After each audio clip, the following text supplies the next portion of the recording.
Thank you very much for inviting me here to talk a little bit about the things that I do and why I do them, and hopefully provide you with a little bit of information that might help you with the projects that you've got coming up. My name is Yanni Moatsos, and I'm a yacht designer. I work for a small design studio here in San Diego called Reichel Pugh. And what we do is we design sailing boats. We specialize in racing sailing boats, really high-end, really fast sailing boats that are designed to break records and win races. Pretty similar type of work, I would say, to what an aeronautical engineer does who designs airplanes, or somebody who might be designing a Formula One or a NASCAR car. But we kind of, the work that we do is more similar to the work of an architect, somebody who might be designing a house, let's say, for example.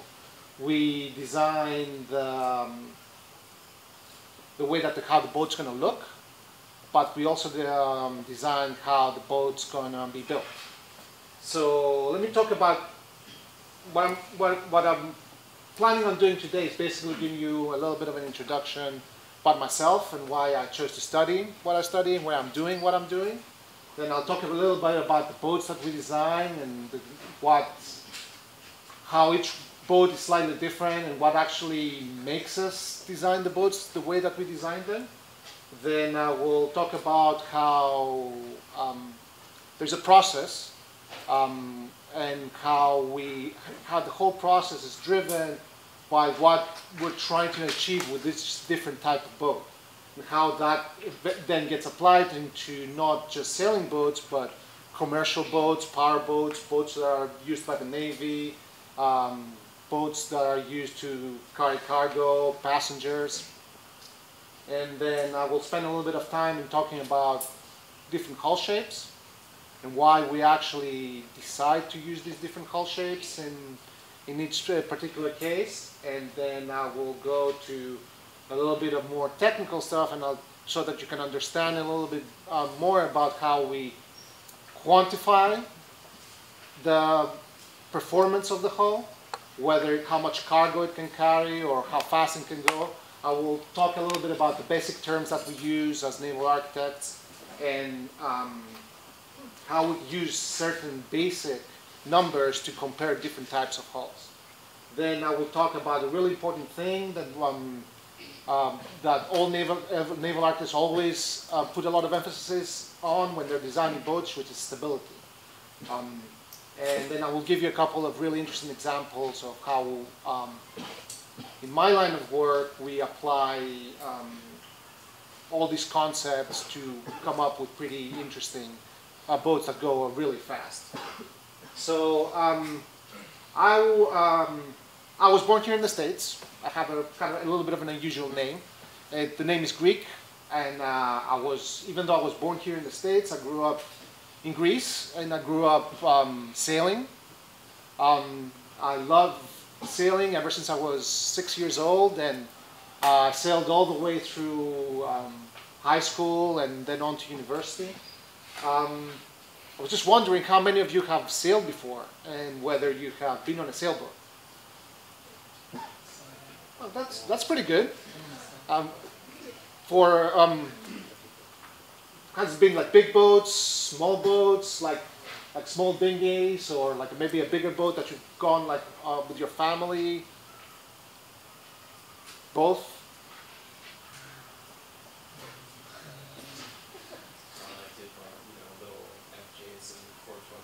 Oh, there you go. Mm-hmm. Someone else? I'm really using more like motorized boats. Don't usually do a lot of sailboats usually, but my family likes to drive around their jet boat around. Okay. So quite a few of you have seen a boat before, and you understand a couple of basic things when it comes to boats. So kind of like when I was about your age and I was in high school, I was really into sailing, and I was spending a lot of time going to races, and I ended up being on the pre-national team for sailing in Greece, and then I decided that I was so much interested in boats and what makes boats go faster and you can actually build them, that I wanted to actually study about it. So I decided to go to college to actually study naval architecture and learn about how you design and build boats. So I went to school in Scotland, in Glasgow, and I lived there for 10 years, and I finished my undergraduate degree and a PhD in naval architecture. And then after I finished school there, I moved here to San Diego to work for this company that I work for now, Reichel Pugh, that, as I said, what we basically do is we design custom sailing boats. And we do, our primary type of work that we do in the boats that we design boats are designed to compete in races, and they can be races all around the world. They can be races such as the one that we have here in California, which starts from Los Angeles and goes all the way to Hawaii. Or they can be races that go across oceans from Europe to the United States, or they can be races that go all around the world. And the most important thing for us when it comes to racing is we want to make sure that the boats go really fast. The faster we can make them go, the better it is, the happier all the guys on board are, and the more we actually learn at the end of the day about what makes boats go faster and how we can actually make them go even faster. So these boats that I'm showing here on the slide, they're pretty big boats. They're usually over 70 feet. Boats are designed to go more downwind. That means with the wind blowing on the sails from the back, are termed as sleds. And boats are pretty big, over 80 feet. We usually tend to call them maxis, just because they are really, really big boats. As we were trying to figure out different ways of making the boats go faster, we've come up with some pretty high-tech ways of making the hull and the rudders and the keel of the boat work for us to our advantage, to actually help us carry as much sail area as possible.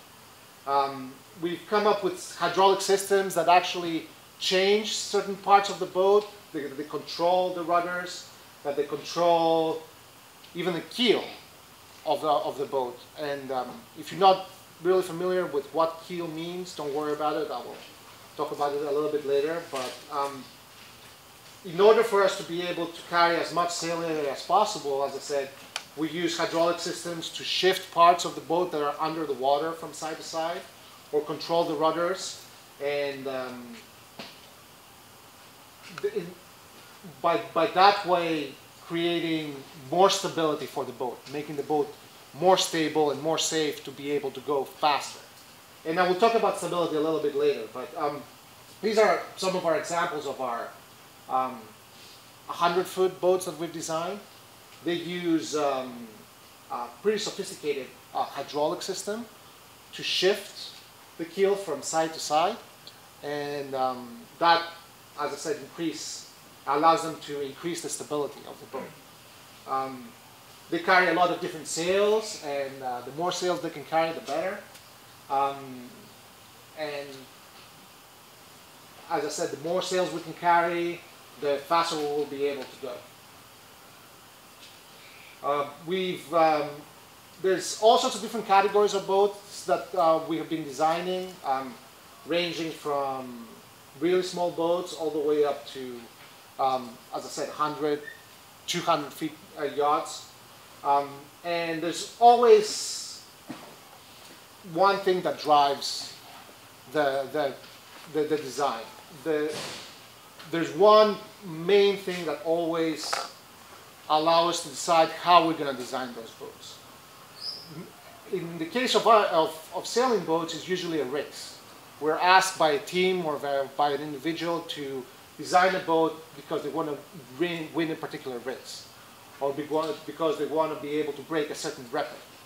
And understanding a little bit more about the race and what specific characteristics the race might have, we design the boats in a certain way. We might design a boat with 2 rudders instead of 1, because there's certain aspects of the race that are more suited to having 2 rudders. We might design the boat with a certain type of sails, because certain sails are required for that particular race.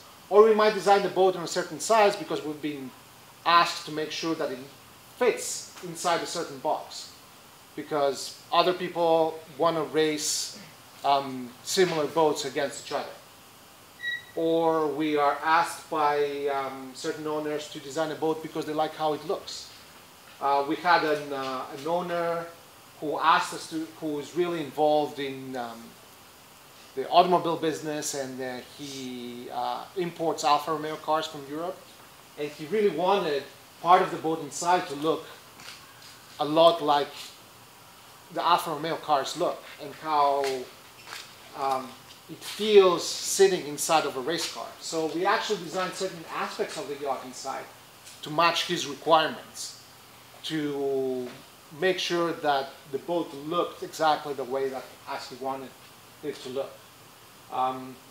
So that's on the bottom right-hand corner. You'll see an example of that.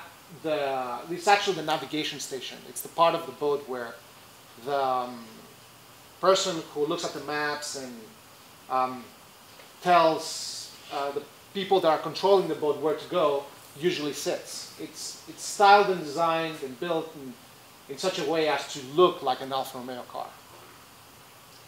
So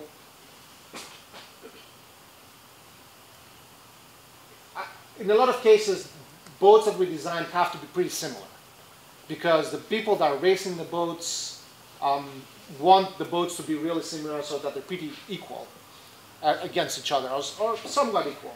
We cannot have like a really big boat with a lot of sail area and a lot of people controlling the sails racing against a very small boat. That just wouldn't be fair. So in a lot of cases, we're asked to design boats that fit a certain class. That means that they're within a certain size, or they have some similar characteristics that allow the boats to race pretty equally. And all the boats here shown, they're about 40 to 50 feet, and they're all pretty similar. You'll see that they all kind of almost look the same. They have 2 steering wheels, 1 on each side. The one on the top actually doesn't, has a tiller arrangement, but they have almost like the same amount of people on board, similar sails, and their hulls almost, if you look at the back, almost slightly look the same. We also designed smaller boats like dinghies, and boats are designed to race within a very strict class. Each one of the boats are very similar to each other. They're exact copies, identical copies of one another. Other things that we do, and you might have heard of, is we've designed yachts for the America's Cup. We've been involved in a couple of very successful iterations of the event, and with some very successful teams. The company that I work for designed back in 1994, called American Cube, actually won the America's Cup back then. So, and since then we've designed a lot more of those very unique and specific boats for that competition. Again, there's a specific rule that dictates how the boat should be designed, and it has to fit within a box. The boat needs to be able to fit within a box. It cannot be wider or longer than a certain size, and it cannot carry more than a certain sail area, and it has to carry a certain amount of people on board. So there's certain things that, again, drive the shape of how the boats are going to look like. Very slender, very, very thin. The boats need to go really fast and be able to compete, not in a big group, but one against another. So boats that we've designed and companies that I work for, we've been pretty successful, and we've broken a lot of records all around the world in a lot of races, and we keep on breaking records and we keep on winning races. So we've been very fortunate in being able to work with really good builders and really good owners that build the yachts exactly how we want them to be built, and they follow a lot of the things that we tell them we believe work best. That work best when it actually comes to winning a particular race or designing the boats in a very particular way. So, but we don't just do fast boats. We also do more luxury type of sailing yachts, where the owner comes to us and he says, I would like to be able to sail with my family, and I would like to be able to have a little bit more of how a house would be like inside the yacht. So we describe those boats as performance cruisers, and you'll notice from the photographs they're a little bit more different than the other racing sailing boats that I was showing you previously. They have a lot more kind of furnishings inside. The boat looks a lot nicer. They have a lot of wood, and the arrangements are a lot more comfortable. They have like really nice beds and very nice fittings. And these boats are designed in this way, as I said, because the owner had that specific requirement. He wanted the boat to be this way, and that then drives us to design the boat with more air volume inside in order to be able to accommodate a lot of those specific furnishings or arrangements. And then we go, there's certain owners that might come to us and say, I want a really big yacht. I want to be able to race in a certain type of regatta that only really big yachts are allowed. And I want to be able to go out with my family and have a lot of people, invite a lot of people on board, and be able to stay there for a couple of days. And I want to be able to cross the Atlantic and have my family and friends experience what that would be like. And that's when we start looking at designing really big yachts designed specifically for a lot of people on board, and with a lot of accommodation inside. The one yacht that I have up here is 140 feet, to give you a point of reference. And as you can see then, as you move up in scale, the people start looking a lot smaller on the boats. There's a lot of things going on, and the boats require a lot of people to be, in order to sail them, there's a lot of systems that help control the sails, a lot of equipment, and it becomes, whereas the smaller racing boats are more of a team effort, this is a really big team effort. If you were comparing it to, let's say, to football, you need 3 or 4 football teams in order to be able to sail a boat like that. And then we get the occasional really amazing project that we're given a certain style that we have to match. Something that looks almost like a classic yacht, but also is able to go really fast. And that's where we actually try and combine different styles of design, and we try to use all of our experience that we have in making sailing boats go fast with our style of design and what we think would look nice in terms of the arrangements and in terms of the aesthetics of the yacht. This is a concept rendering that we've done for a client. It's for a 55-meter catch. That is about 180 feet. And as you can see, it has a lot, even more things on the sailing boat compared to what the previous picture had. It has a lot of couches. It has even side doors that open on the hull for people to be in order to be able to go on a powerboat. It has a bigger complexity, but also a lot more arrangements that again dictate and tell us how we should be designing the hull and how we should be making the sailing yacht look in a certain way. So I've kept on repeating a couple of things, and the most important thing in the process, when you actually start thinking about, right at the beginning, we're approached by somebody and who tells us, "I would like you guys to design a boat for me."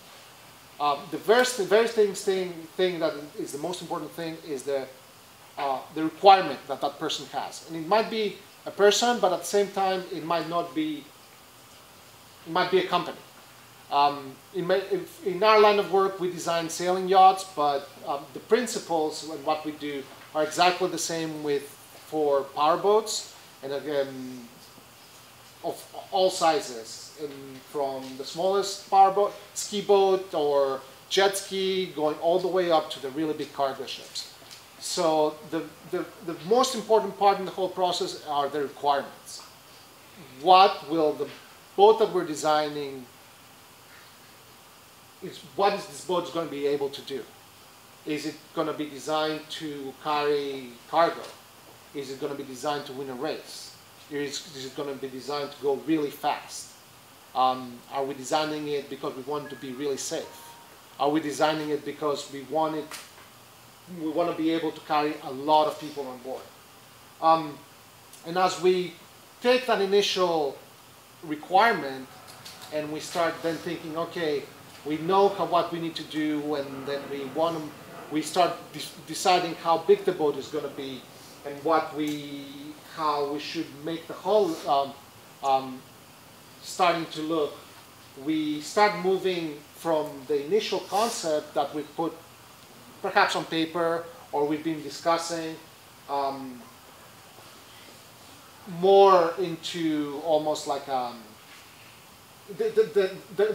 hull and the boat starts taking shape, and then we decide how long it's going to be, how wide it's going to be, how the hull is going to look like, how it's going to behave when it's actually floating, what we call hydrostatics in naval architecture, and then we go through other types of calculations to decide, okay, if it's going to be a powerboat, does it need to have a certain amount of type of machinery inside? If it's going to be a sailboat, does it need to have certain systems inside? And then as we're adding more onto the boat, in the concept that we have, then we say, okay, we know how it's going to look like, but now we have to figure out how we're going to build it. So we start deciding how the structure is going to look like. Do we want to split the boat into multiple parts inside so that we can actually have different areas, very, very specific? How strong should we make those areas? How do we need to make the boat taller because we want to be able to carry more people? How strong should we make it if it needs to be taller? And then as we're going through our calculations, we finally reach a point where we know, okay, we now know how the boat is gonna look like, how strong it needs to be. We need to do some calculations to figure out how much it's going to weigh. And once we understand, we do our calculations and we figure out how the boat's going to weigh, we then need to look at other things that have more to do with the safety of the boat. What happens if a boat is damaged? What happens if the boat is damaged and there's water coming into the boat? How will the boat behave then? And all those things start to affect the initial decisions that we have made previously. Perhaps now we are starting to think, oh, we want to be able to sustain a certain amount of damage and have the boat not flip over or completely sink. So maybe we need to now start thinking about making the boat a little bit bigger because our initial estimate wasn't as good, and maybe we need to make the boat a little bit taller, or make the structure slightly different, or divide it in a different way, because we need to meet the requirements that we've set on ourselves in terms of how the boat should behave when it's damaged. Then, once we've figured that, okay, we know more or less what we need to change, we also need to take into account how much it's going to cost, because that's an important thing. We then, taking all those things that we've developed in that first initial conceptual design phase, we go through a spiral where we actually go through all those steps again and again, going through each one of the steps and trying to improve each one of them at a time. Perhaps it might not be easy to improve all of them at the same time, but we might be able to improve some of them each time we go through the spiral. And in each cycle that we go through the spiral, we're improving a lot of the parts of the design. And this is an essential part of the design process of designing ships, yachts, hulls in general. So after we've gone through a couple of times through the spiral, we get towards the end, we reach a balance between all those elements that where we actually feel comfortable, and the people or company who are ordering the boat feel comfortable with. They feel comfortable in terms of safety, but they also feel comfortable in terms of cost, and they feel comfortable in terms of the boat's performance, how fast it's going and how much cargo it's going to be carrying. And the design spiral, depending on the type of the boat, might come in slightly different variations, where you're either going like from the outside to the inside as you're going through each one of the steps, or you're going from the middle of the spiral to the outside from the initial idea, and then you're actually going through each one of the steps slowly. And it might have certain different steps included. In this spiral, for example, this is a very specific spiral for a sailing boat, where it actually includes the design of the sails as part of the process, because the sails are essentially the engine, you can say, of the boat. They're going to dictate how fast we're going to be able to go, and how safe we're going to be able to go, and how many people we might need to in order to control the sails. And as you can see, as you're going through the spiral, and so, for example, we increase the sail plan, we might actually end up making the boat slightly bigger, because we just need the extra volume or the extra capacity of the in the shape to be able to achieve that. So I'm going to take a pause here and ask if everything's making sense so far, and if you guys have any questions. If you guys have written questions in number 4, this might be a good time to ask them before we get to the show. Yes? What kind of sailboats did you use to race when you used to race along? I raced in boats that were pretty similar to the 50-foot yachts that I showed you. They are like these ones here.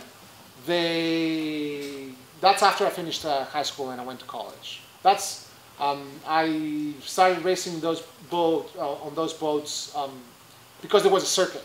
There was we would travel between different places, and we would go and compete in different conditions and in different courses. But all the boats were pretty similar, and it required like a group of around 12 to 13 guys. And the reason why I enjoyed it so much was because it was pretty competitive, and there was the elements of performance was always there. We were always trying to make the boats go faster and beat the other guy who was sailing right next to us. Yes? What would you say is the most important characteristic if you want to build a strong boat, like that can carry off? Well, you talked about two different things there in the same sentence. You talked about strength, and you talked about carrying a lot of things. Yes? Yes. So there's two different elements.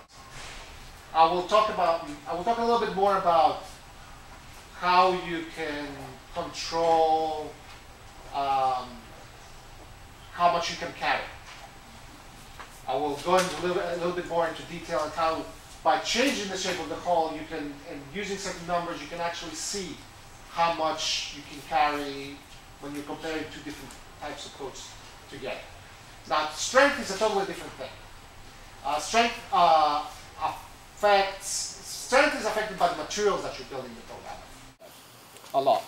And there's a lot of different materials you can use for construction. For commercial ships, a lot of them are just made out of steel. Because weight is not as important. And I will talk a little bit more about what is important in different types of boats. But for the racing boats, they're made out of carbon fiber composites, because weight is really important, and we want to have a boat that is really, really light in order to go really fast. So depending on what you're trying to achieve, you want to choose the appropriate type of material, whether it's plastic, steel, composite, and then adjust the thickness of the materials that you're using and how the boat is built in order to make it stronger. But that might actually affect how much cargo you're going to be able to carry.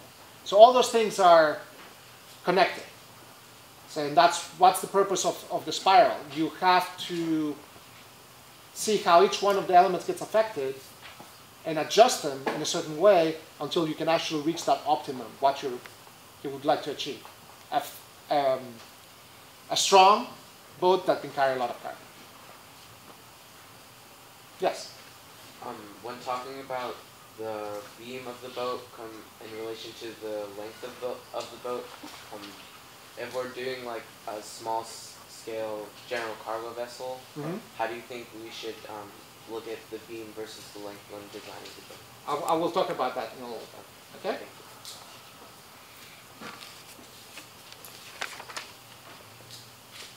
More questions?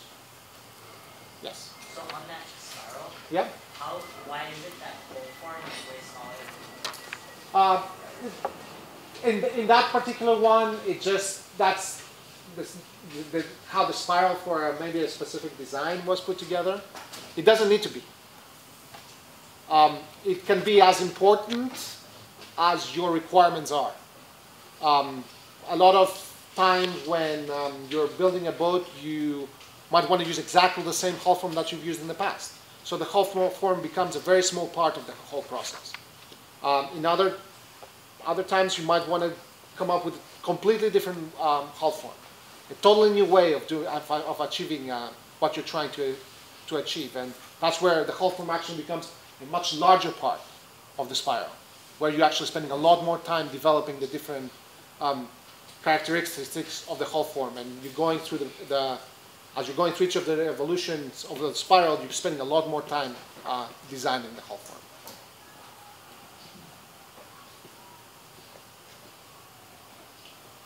Any more questions?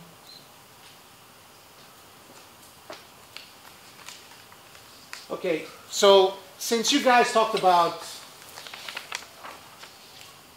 how you should be looking, asked about how you should be looking at designing a small hull that can carry cargo and be strong, or it can maybe go fast. I wanted to show you a couple of examples of what actually drives the shape of some of the more typical commercial ships that you can see, and why the need to achieve something really affects how the boats are shaped. In this photo, you'll see it's a container ship, and container ships are designed to carry a lot of containers. And the most important thing about containers is how you actually stack them, one on top of the other. So in order to design a hull that can carry a lot of containers, you have to have a lot of deck space. And the bigger the deck space that you have, the more containers you can put on the deck, and the more you can actually stack them higher. So the beam, the width of the boat, is really important when you're trying to design something that is carried on the deck. But it's not only important when it needs to be carried on the deck, it's also important when it's to be carried inside of the hull. This picture here is of a heavy cargo ship that can actually carry containers on the deck also. And you'll notice that the hull is shaped in a very unique way. It has a bow that is shaped like almost like a torpedo in the front. And the reason why that bow is shaped like a torpedo is because the bows of boats are what control, the bow of the boat controls the waves that are generated by the boat moving inside of the water. If the boat generates really big waves, that means that you're transforming the energy that you're using to move the boat inside of the water into big waves. You're actually losing a lot of energy. If you're losing a lot of energy, that means that you have to spend a lot of energy to make the boat move in a certain speed. That means that you probably have to have a really big engine. Then you have to spend more fuel to move the boat in using that speed. So it's important to minimize the waves that the boat is generating. Part of the hull further back is actually shaped, almost streamed onto a more square shape, and that is where the hull has a lot more volume, and you can actually fit a lot more inside of the hull. But at the same time, that part of the hull is what makes the whole boat stronger. The middle part of the boat is what takes the majority of the forces that are applied onto the hull. So you want to make that as big as possible so it can be built in a certain way to withstand all those forces. Why would you want to streamline the hull in this way? So that the waves that are generated from the bow are actually moving away from the boat as fast as possible. This is, again, another example of a commercial ship. And this one's designed to carry containers on the top and then cars inside. And you'll notice that, again, it has the torpedo-shaped bow, because that's important. We want to reduce the amount of waves that the hulls are generating and be able to go somewhere as fast as possible. But this one is even more square-shaped throughout the whole length of the hull. And that is because an important part of this design is to be able to carry a lot of cars inside. So you need a lot of volume.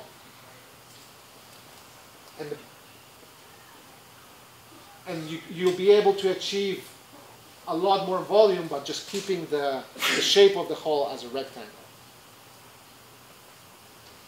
In this case, this is an oil carrier.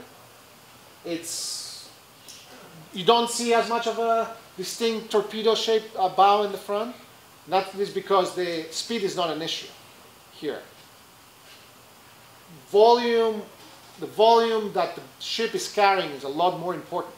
That's why, again, you will see that it's essentially just shaped like a rectangle. You need to have as much volume inside of the hull to carry as much oil as possible. When it comes to carrying people, other things start becoming really important. In the case of luxury, of passenger ships, they carry a lot of cabins, and they want to be able to carry a lot of people. They want to have a lot of things for the passengers to do on board, so they need a lot of space. And the best way of doing that is by building a lot of decks and making the boat a lot taller than some of the commercial ships are. That will give you a lot of volume above the deck, and that you can use for all the passengers. And you'll notice that even though part of the hull again here is shaped like a rectangle because you need the volume, the bow is a lot more refined. It's a lot more shaped to go fast. It's shaped because speed is important. When people are on a cruise, they want to be able to go from one place to the other as fast as possible, and they want to be able to be comfortable when they're actually sailing. So the bow is shaped a lot sharper in order to minimize those waves a lot more. And you'll see that there's barely any waves that are being generated on the image. The bow is very efficient in minimizing how much energy is lost when you're actually moving inside of the water. And again, here you'll see how rectangular the shapes are just because you need to be able to carry a lot of volume. And the most efficient shape to carry a lot of volume is making the hull almost look like a rectangle.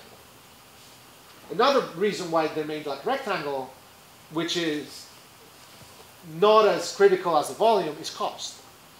By building them like as rectangles, that means that there's a lot of parts of the structure that are very similar, and you're able to connect very similar parts of the structure together when you're building the ships, and you can actually build them a lot faster.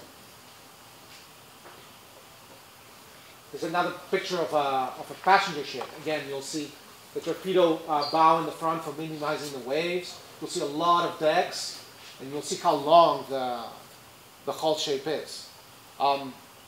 It's long because keeping the hull long makes the hull actually a lot faster. If we're just looking for volume, you might think, like, why don't we just make the ship a lot shorter and a lot wider? That is not as efficient in terms of moving the boat inside of the water as a long and slender ship would be.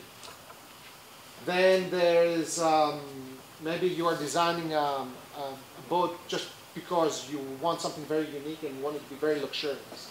In this case, it's a pretty unique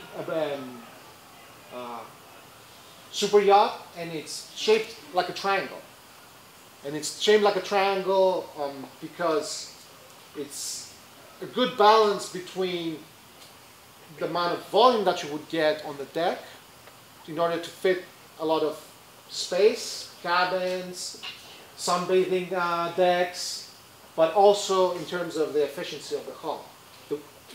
A sharper shaped hull will move a lot faster compared to some of the other hulls that I've shown you. And again, you'll see here the torpedo shaped a bow. You'll notice that the hull is shaped in a certain way again in order to deflect the waves and try to minimize the resistance of that the water generates. And then when you're actually looking at going fast, there's a lot more, and carrying a lot of people, there's a couple of other concepts also that have been developed from that thought process, needing a lot of deck space, but also needing to go really fast. You're going to be able to move faster if you have a smaller amount of the boat inside of the water. Because the more boat you have inside of the water, the more resistance in waves it's going to create. So in order to minimize the amount of boat that you have under the water, catamarans were developed, where you have two hulls, smaller hulls in terms of size and volume than the original, the equivalent one hull, but shaped in such a way that you're still getting the deck area that you have, that you want to be able to achieve, but now you have a lot less of the boat inside of the water. This is a typical high-speed catamaran, and you'll notice that it's not so easy to see the hulls. You can see the hulls a little bit better here, where you can see two individual hulls on each side, where they're actually providing the buoyancy to keep the boat afloat, but also a center part that almost looks like a hull, but it's not inside of the water. That is more there for piercing through waves, essentially, for cutting through waves when you're going really fast. It provides, as the boat is moving really fast and it starts to move up and down, you need that extra volume located there so that each time that you're hitting a wave, the boat actually moves over the wave instead of through the wave. That's another view where you can actually see the two different parts of the catamaran hull and the wave-piercing part inside. Then, when you're looking at going really, really, really fast, ground shapes are not as important anymore. You can actually achieve very high level of efficiency with angular shapes. You would have thought, well, when you're looking at surfboards and you're looking at things that move inside the water or airplanes, when things are curved, they must be a lot more efficient. They must have a lot less resistance when they're moving through air or resistance when they're moving through water, right? Well, that's not always the case. When you're looking at higher speeds, angular shapes actually become very, very efficient. And that's why when you're designing for the really, really high-end speeds, the hulls, you can design a hull with certain elements being angled to, again, deflect the water, achieve a certain amount of volume, but also minimize drag and also generate other forces on the hull as you're moving through the water. There's other types of concepts also when you're looking at designing something that can go really fast. Foils. Hydrofoils are a very good example where you've gone through the process and you've thought, is there a way of actually, if by having the boat inside of the water is making me not go as fast, is there a way of getting the boat completely out of the water, perhaps? So I don't actually have to worry about all that area that I have inside of the water generating all that resistance. That's when you start looking at foils that help lift the hull out of the water. Again, it's a concept that works well, works better in very high speeds. Other ways of lifting a hull out of the water is by using air, and that's the concept behind hovercrafts. You have fans that are generating an air cushion that is contained by a skirt all around the boat, and that air cushion actually lifts the entire boat out of the water. And then by using propellers in the back, you can navigate on top of the water and on top of that air cushion instead of inside of the water. Again, very efficient, but requires a high amount of power in order to lift the hull out of the water and be able. Once you lift it out of the water, you don't need as much in order to move it forward, but it's you need that initial lift out of the water to be able to go fast with the propellers that you've added. Again, you'll see that in this case, because of the amount of area that you're using to lift the hull out of the water, you can actually achieve a lot of deck space, and you can carry a lot of things on deck. When you're actually trying to go really fast for hydrofoils, you have to maintain more of a slender type of hull and locate the hydrofoils in certain areas. So you're going to be able to go really fast, but you're not going to be able to carry a lot of people. And then all those concepts of the catamarans and the different types of foils, we use them in sailing a lot also. Where we're trying, instead of having one hull, we're trying to have the certain volume that we need in order to be able to float, but at the same time lift everything else that we have dragging with us out of the water. Here it's the BMW Oracle trimaran. I don't know if you guys, a couple of years back, it was here in San Diego. I don't know if you got the chance to go and see it. Pretty neat boat and amazing feat of engineering of how a lot of foils are used, and the concept of the trimaran is used in order to minimize the drag that a sailing boat is generating. Again, here you can see all these different types of foils that the boat has underneath their hull, again, in order to help lift the boat out of the water or help it steer in a certain way. And then you can, you can take all those concepts a lot more as you keep on adding more onto what you're trying to achieve. Maybe you want a boat that looks nice and goes fast, and that's what dictates your design. So you might end up with something like this, or you might end up with something that is a pretty unique concept. It's called a swath. It's an acronym that stands for Small Waterplane Area Twin Hull Vessel. What essentially it is you're trying to minimize how much of the hull is inside of the water, but not just that, you're also trying to minimize the cross-section of the hull. That makes even a smaller amount. You have the volume that's providing the buoyancy underneath the water. And then when you're actually moving, the majority of the volume moves underneath the water, and then you have a very, very small amount on the same level as the water. And that actually allows you to minimize not just the resistance, but also minimize the motions of the hull. And a lot of those concepts, especially the high speed concept, are used a lot by the Navy. You want to be able to design, the Navy designs ships that they want them to go really fast, and they want to be able to carry certain things on board. In this case, this is almost like it's not a trimaran, it's got multiple hulls, but the hull is designed in such a way so that the air goes underneath the hull and lifts the entire boat, the entire hull out of the water in order to minimize the resistance. And then or you can use hydrofoils or the Navy uses hydrofoils in order to lift the hulls completely out of the water.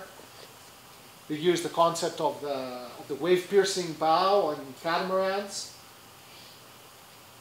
And this is a pretty unique design. That is actually a swath, like I showed you earlier, where it actually has torpedo hulls underneath the water in order to minimize how much of the hull is inside the water. And you'll see it's very thin. It's almost like a plate. In order to minimize the resistance and improve the motions of the platform that they're designing as much as possible. A lot of the concepts sometimes are combined, foils, the trimaran, or a lot of times powering is not really an issue, where you can put really powerful engines in order to use something like a hovercraft concept to carry a lot of cargo and have a lot of deck space to transport troops onto a beach. This is kind of like almost like the latest generation of warships that the Navy's working on right now. They're called littoral combat ship, and you'll see that they have a big requirement for deck space in order to land helicopters. They have very fine bows, the torpedo bow concept there. They have the trimaran hull,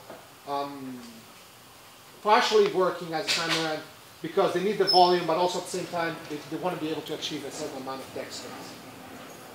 So, in order to understand a couple of the concepts and how you can actually use certain numbers to quantify the characteristics of different hulls, we'll talk really quickly through a couple of the terminology that we use for describing the hulls and some of the measurements that we use to calculate those numbers. We call, obviously, the length of the boat, the length overall. the LOA, and then we also look at the length when the hulls are floating. We look at the length between each ends of the hull, right at the point where the water intersects the hull shape from the forwardmost part to the aftmost part as the length on the water line. And the water line is basically the level at which the boat is floating. Then we obviously have the beam of the hull, which is the width, and we have the depth of the hull, which is the overall depth. Both the part which is above the hull and below the hull. Then we describe as the part of the hull which is underneath the water as a draft, and the part of the boat which is above the water as a freeboard. There's a lot more terminology here. We look at you're not going to be you're not going to be needing a lot of this, or you probably not use it for your project. But if you're trying to describe the bow, you can use a term as the rake of the stem, the rake of the bow, or if you're trying to describe how the hull shape opens up, you might be talking about the flare of the hull. Another slightly important characteristic of hulls, and it has more to do with how much freeboard, how much height you have above the water, is the shear. And that would be, if you look in the boat on a hull in profile, how the curve of the deck springs fore and aft. That amount we describe as the shear forward and the shear aft. If you put more shear forward, you can actually achieve a higher freeboard forward, and that would actually allow you to perhaps have more volume forward and be able to have better characteristics when you're actually going through waves. The plane on which the hull is floating, we call that the flotation plane, and the water line, the level on which the hull is floating, we call that we want the boat to float, we call that the design waterline. You'll see also there's another term called the LBP there. That's it's more of a technical term for merchant ships. It stands for length between perpendiculars. It's usually from the intersection of the waterline with and the stem all the way back to approximately where the rudder is. It is used more for construction and defining the strength of the ship rather than the actual flotation and characteristics of how the boat actually moves through the water. So we looked at all these different types of hull shapes, and as different hull shapes have different advantages and different disadvantages. A very flat bottom hull shape would be really easy to build, because all you need to do would be to just connect 3 flat pieces of wood, and you'll be able to build a flat bottom hull. It will not have very good. It will provide you a certain amount of volume, and will actually minimize to a certain extent the amount of water of hull that you have underneath the water, but it won't be really good in terms of performance, in terms of speed. In lower speeds, the flat bottom creates a lot of turbulence and a lot of resistance and drag, and it will also tend to jump inside of in and out of the water. Rounded bottoms tend to be a lot more efficient and more balanced hull shapes. Deep V hulls are more typical of high speed applications, and anything that has more than one hull inside of the water but actually one of the hulls might come out. When you're actually floating and moving inside of the water, they tend to be described as cathedral type of hulls, but just because of how the underwater shape is actually. Whole surface area exposed to the water. Does the waterline length have any implication? It does, yes. The more of a waterline length you actually have, usually you're gonna end. you're going to end up with a longer boat, which tends to be a more efficient shape. But you need to look at it in combination with the beam of the boat. You can't just look at the waterline length just on itself.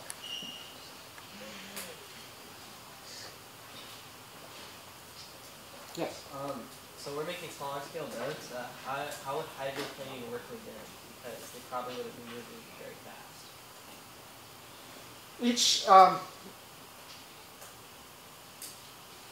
Are you trying to figure out how it would plane, how it would Well, yeah. hydroplane, or why is there a way to help it hydroplane? Yeah, like how would it help? Like, would it be able to hydroplane? It all depends on how fast you can make the hull go in terms of the powering you're going to be able to put. Each hull has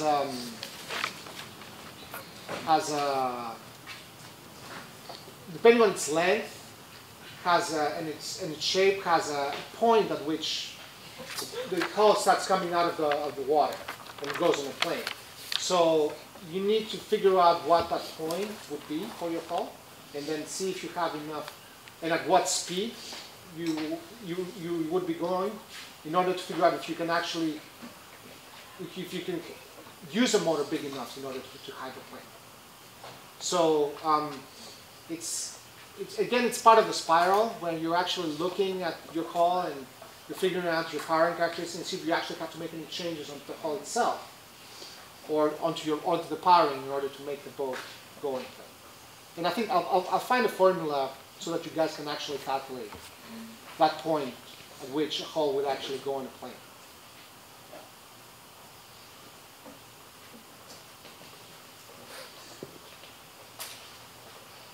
Any questions before we go on, guys? Yes. Okay, when talking about beam versus the length of the boat, is there a certain ratio we should follow or anything? Well, just a beam over the length, or it really depends on what you're trying to achieve. Again, I'll go back to the coefficients, right? Let's find a coefficient that actually uses the beam as a measure. Like let's say, for example, the water plane coefficient or the mixture coefficient. Okay.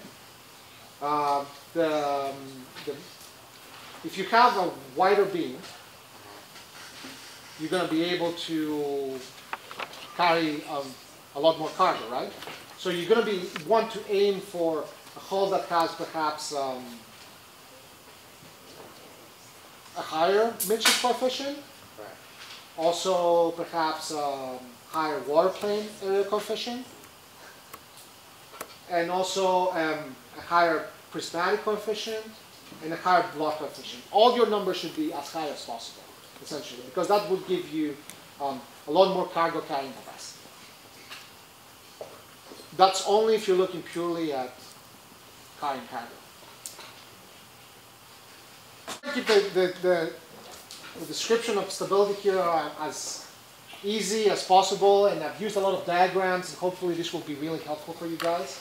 So we defined as stability, and I'll read it, the ability of a totally or partially submerged body floating upright, when brought out of balance, to come back to the upright position when the reason for the disturbance, the list, does no longer exist. That means that when a boat is floating in the water and you slightly disturb it by making it tip slightly onto one side or another,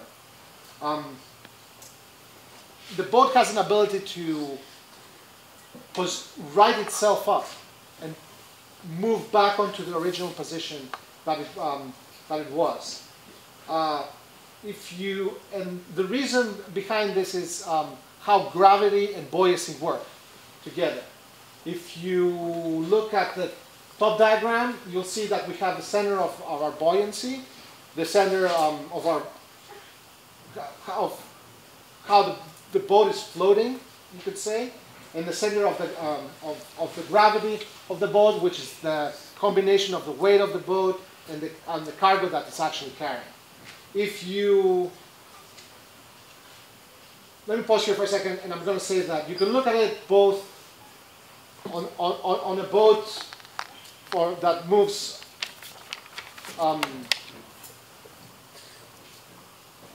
longitudinally, front and back, but also you can look at it transversely. And the transverse is a lot more important, because when the boat moves,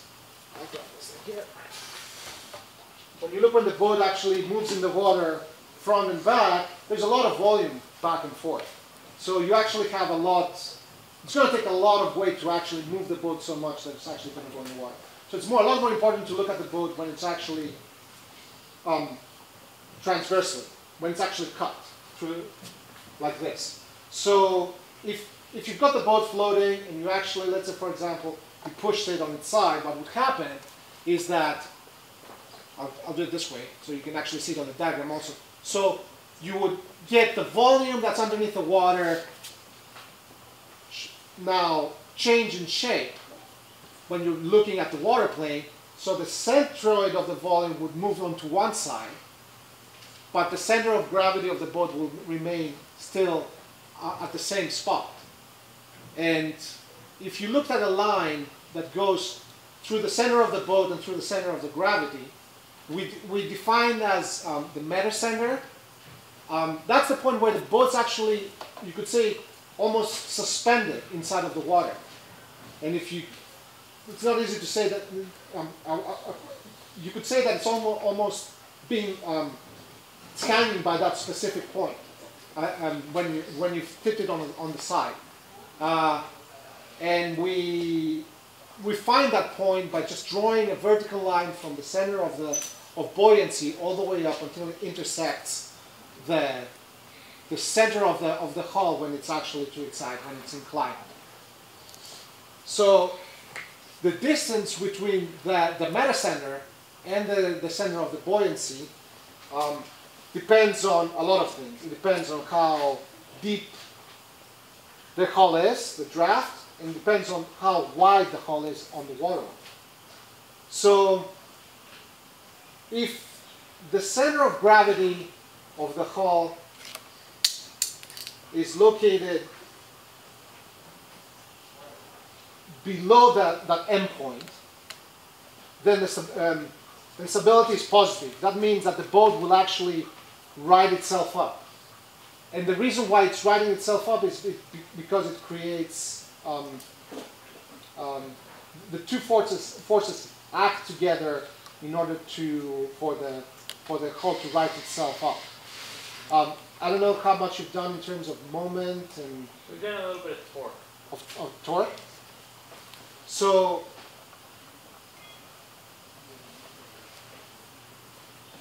you could see the two the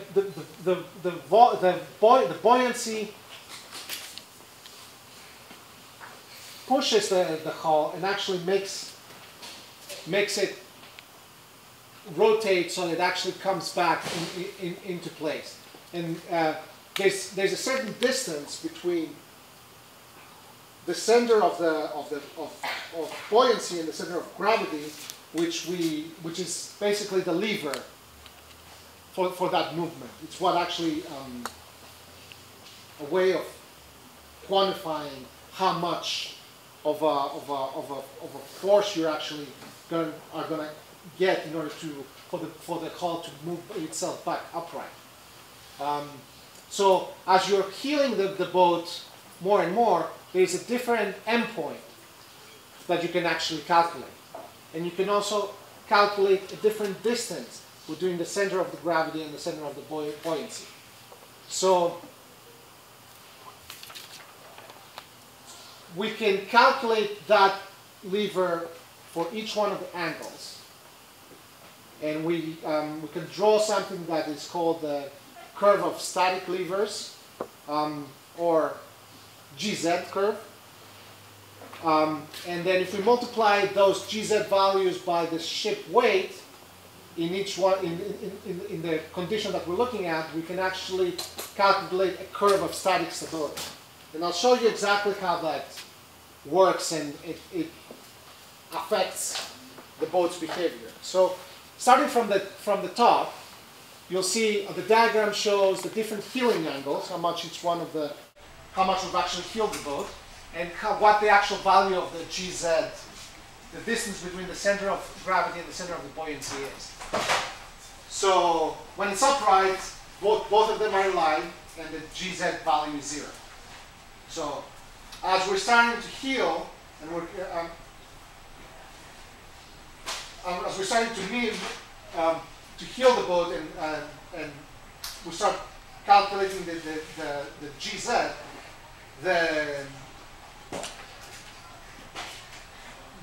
values keep on increasing, and that means that there's more of a more moment, more force is required to actually shift the boat back onto its upright position. And you can see it as the curve increases. There's a point where right at the top that it's going to become maximum, and that means that the boat has heeled so much that it requires a lot of force to actually go back the way that it was. Decks become really important, especially when it comes to cargo carrying capacity, because you want to make sure that your deck does not go underwater. If your deck starts going underwater, then you're starting to lose that force a lot really fast. Another point that's really important is the point where the corner of the hull starts coming out of the water. Again, you're starting to lose, at that point you're starting to lose stability really fast. It's because you're losing a lot more of your volume a lot faster than you previously were. So as you're tipping and tipping more of the hull, then there comes a point then where the center of gravity again lines up with the buoyancy, and it becomes, that lever becomes again 0, but past that point, the two forces start contributing towards the boat completely overturning. And that is because of the way how they now both acting at the same time to generate a moment that makes the hull flip over. So really important thing is to make sure that another thing that happens at the same time is that how the M value changes from positive to negative. The point where the boat starts completely losing its stability, its ability to upright itself, is the point where the M value becomes negative. I have a quick question. So, what are the advantages and disadvantages of keeping your center of gravity above or below your center of buoyancy? If you could keep your center of gravity below your center of buoyancy, it is fantastic, because you will never reach that point where you get a negative value. But then are you sacrificing speed and your... But in order to keep your center of gravity low, that means that you're not going to be able to carry as much as cargo as high as perhaps you might not have been able to. So the deeper hulls tend to have a lower center of gravity. Wider hulls also tend to have a lower center of gravity. And going back to the coefficients again, I was saying that if you have a waterplane area that is a lot wider and a lot bigger, that helps with the stability, because you're always making sure that your center of gravity always stays as low as possible.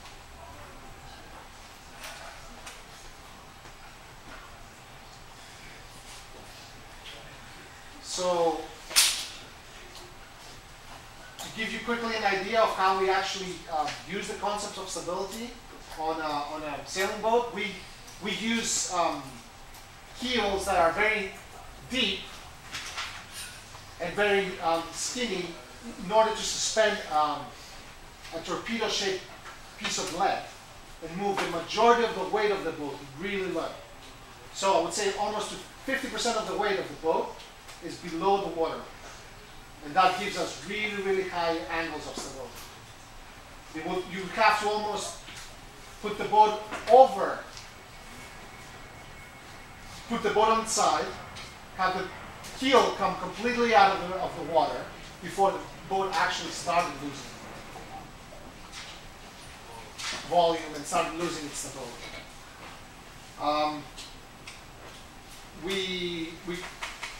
When we're looking at boats that we have to put a lot of interior inside, the width allows us to achieve a lot of stability.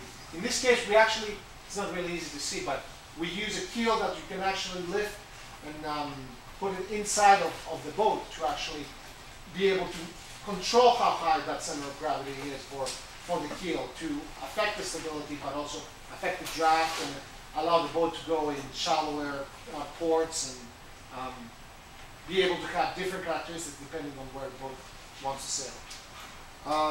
There's other things that we use to improve stability.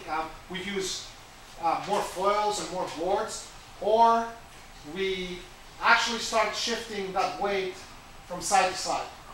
Because if you can move the center of gravity not only low, but also more to the side, you can achieve a lot more stability. And here, here we go. I'll go back onto the boats that I talked previously in the beginning, where we use hydraulic systems to shift the weight from side to side, and that's what we actually do. So we can actually increase the stability of the boat. And then we've actually managed to come up with ways to increase the stability and the performance of sailing boats even more by shifting the weight completely onto the side. And then having that keel come completely out of the water. And have it not only act low, but also onto a lot more to the side compared to where the center of buoyancy is. Obviously, this only works for that particular way that the boat is heeled. If you try to keel it the other way, it wouldn't work. You would have very little stability if the boat was heeled that way. But at the same time, we're completely taking that part of the hull, which is the keel and the bulb, out of the water, and we're minimizing the resistance. And that's it.